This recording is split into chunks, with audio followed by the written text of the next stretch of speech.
It has been an elaborate closing of ranks by the political class against Anna Hazare. Whichever way you look at it, whether you agree with the opposition or you disagree with it, whether you agree with the government or you disagree with it, whether you think they are in the right to emphasize parliamentary supremacy or not, whether you think that they have been following procedure to the letter and the exact minutiae of the law, whether you want to look at it as perhaps an other attempt by the government to solicit the views of the society at large, whichever way you look at it today, you can say quite confidently that the political class at some level has let down Anna Hazare and his fight against corruption. Joining us now live to talk a little bit more about this is the Art of Living founder, Sri Ravi Shankar ji. Sri ji, you have been very close to Anna Hazare. All day today you have been saying that you are very confident that Anna ji will end his fast. What is making you so confident? You see, the talks have started and they have started in a very cordial atmosphere, and everyone is agreeing that Anna should break the fast very fast. And and everyone is agreeing that we need a very strong Lokpal bill. And then small other nitty-gritties need to be worked out, and those differences can be ironed out. But on the 6th day, 7th day, it was completely a dark picture because there was no hope and there was nobody communicated with anyone. There was such a big communication gap. A deadlock was there. No, that's now true. That is gone. Talks have proceeded.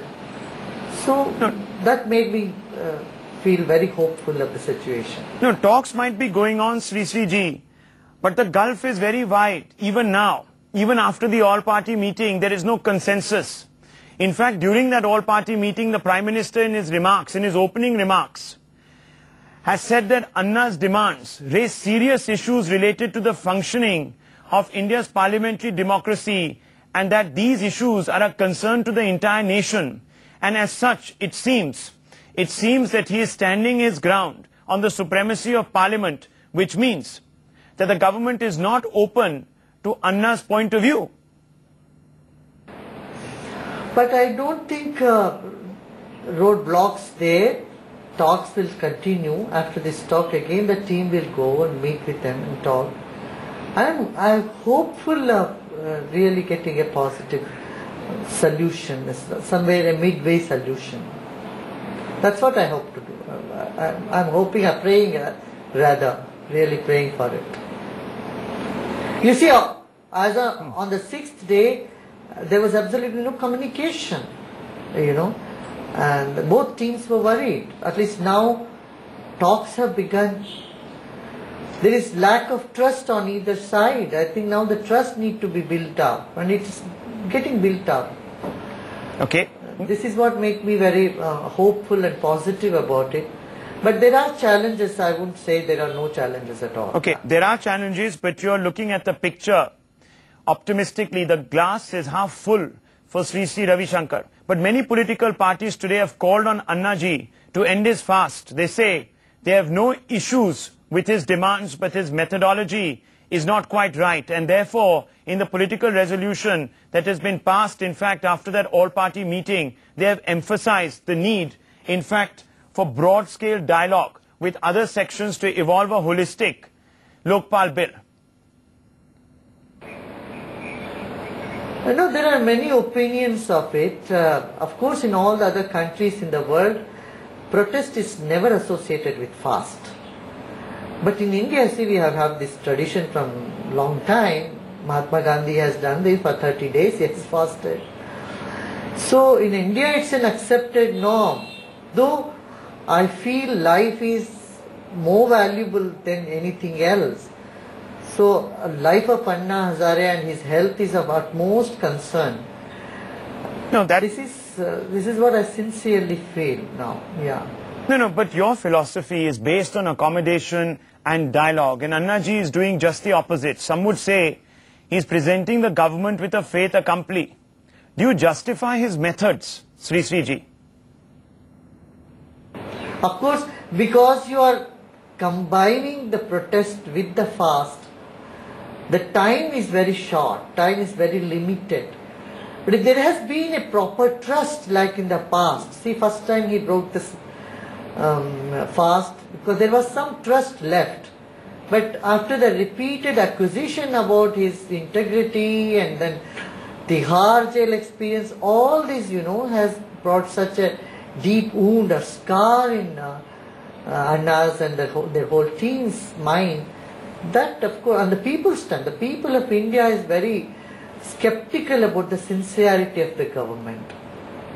Otherwise, it could have been on a different line, on a different note altogether. Because lack of credibility and the effort to malign or smear campaign on the people involved in the movement, it has rolled into this sort of mess that we are in. Yeah.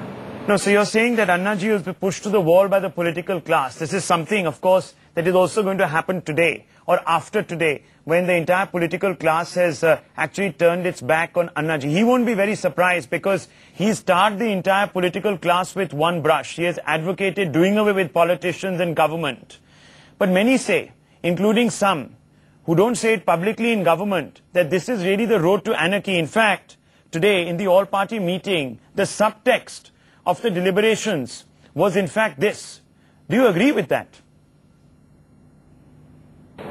You see, Constitution one thing and the people who claim to be representing the Constitution is another thing.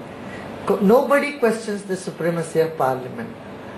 But the people who have gone there, and if they are not true to themselves, that's what causes the heartache, heartburn. See, today the politics is such, first myself, then my party, and if anything left, then I care for the country. It should be reversed. First the country, and then the party. I won't say that everybody is hopeless in every party. There are good people in every party. This is the time for all those sincere voices to come up, rise up, and expose all those elements in their own party which is causing such chaos and such lack of rule in this country. See, first the country, then the party, then it should come to the self. Right. So this priority has to change. Another one very important thing I want to appeal to the people through your channel is also, please do not allow any anti-social element to hijack this movement. No, that's a valid point. This movement has been one of non-violent protest, expressing the anger and frustration of people from decades. It has been one of the most ideal movement with not a single incident of violence. But yesterday I heard that one boy tried to immolate himself. Immolating oneself is as bad as violence on someone else. So neither engage in violence on any sort, nor should anybody try to commit self-immolation. I got the news yesterday that 20 people from Maharashtrian village were trying to, have threatened to immolate himself, and I have appealed to those people, and we have been talking in many different channels to that's stop important. this sort of madness. No, it's a very credible thought, and it's an important appeal that you are making, Sri Ji, to the people who are associating themselves with this campaign. But Sri Ji, let me just ask you a slightly more tangential question. Anna Hazare says the political class is actually approaching this entire issue as a zero-sum game. He is saying that, look, if you don't accept my bill, then leave power, quit office. Is he being a little idealistic? Don't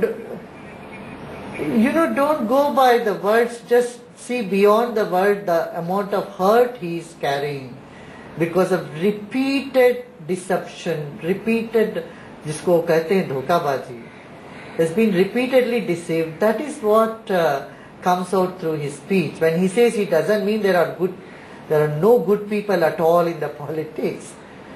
No, not everybody is a cheat, not everybody is a thug. I don't agree with that. I don't need to agree with everything that Anna says. But one thing is that we all want a strong Lokpal bill. We want a country to progress forward. We don't want people to stash their money back in banks abroad. We don't want such thing to happen. And the legal system called parliamentarians simply sit or sleep in their desk in the parliament. Half the time, and the speeches are so long, parliamentarians should know they should limit their speeches to 10 minutes or 3 minutes or 10 minutes, 15 minutes. They go for hours together, and you will see half the parliament is on sleep. They're dozing off. No, yours. So, the whole reform has to happen on electoral level, land reforms, parliament. No, yours is a voice of reason, Sri The voting system, everything. We need to do a lot of work. Of course, a lot of work still remains. Yes, maybe the Jan Lokpal bill will not address all the questions, but as Sri Ji very reasonably put it, the time has come to change the culture that envelops us. Thank you indeed, Sri Ji, for speaking here with NewsX tonight. Thank you. And that brings us to the question that we're asking you, our viewers, tonight. We're asking you, has the political class let down Anna Hazare? Has the political class left him high and dry at the conclusion of that all-party meeting, which is just simply appeal to Anna to withdraw his fast without giving him anything tangible to really take back to the people? You can call us on the number that you can see on the screen at 8:30 p.m. tonight. We'll be waiting for your calls. Taking a quick break right now. We'll be back with all the latest here on NewsX. Stay with us.